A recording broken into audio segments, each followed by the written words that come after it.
బాగా ఎండబెట్టాలి. ఇలా ఎండబెట్టడం వల్ల చింతగింజలు చాలా ఈజీగా తీసుకోవడం అవుతుంది. ఇక్కడ చూపిస్తున్న విధంగా ఇలా గింజలన్నీ తీసేయాలి. అలాగే పెంకు తీసేయాలి, పీచు తీసేయాలి. అప్పుడే పురుగు పట్టకుండా ఉంటుంది చింతపండు. దబ్బనం సూది వాడకుండా టూత్ పిక్ తోటి కూడా తీసుకోవచ్చు. తీయడం వల్ల పొరపాటున మనకి చేతికి తగిలినా కూడా అంత ప్రమాదం అవదండి. ఇలాగ పాలిథిన్ కవర్స్ తీసుకొని కవర్‌లో చక్కగా చింతపండు అంతా ఇలా ప్యాక్ చేసేసుకొని ప్లాస్టర్ ఒకటి వేసేసుకోవాలి. స్టాప్లర్ పిన్నుతో అయితే కొట్టకూడదండి. పొరపాటున చింతపండులో మిక్స్ అయితే మనకు కనిపించదు. ఆహార పదార్థాల్లోకి వెళ్ళిపోతుంది. సో, ఇక్కడ నేను చూపిస్తున్న విధంగా ఇలా ప్లాస్టర్ వేసేసి ప్యాక్ చేసేసుకోండి.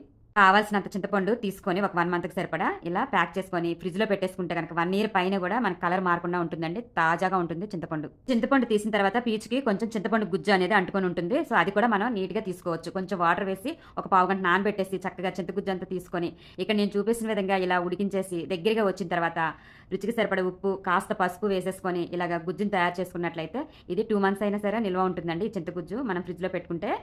ఇలా తయారు చేసుకున్న ఈ చింతపండు గుజ్జుని మనం పులిహోరలో వాడుకోవడానికి చాలా బావుంటుంది. పులిహోర చేసినప్పుడు ఈజీ అవుతుంది.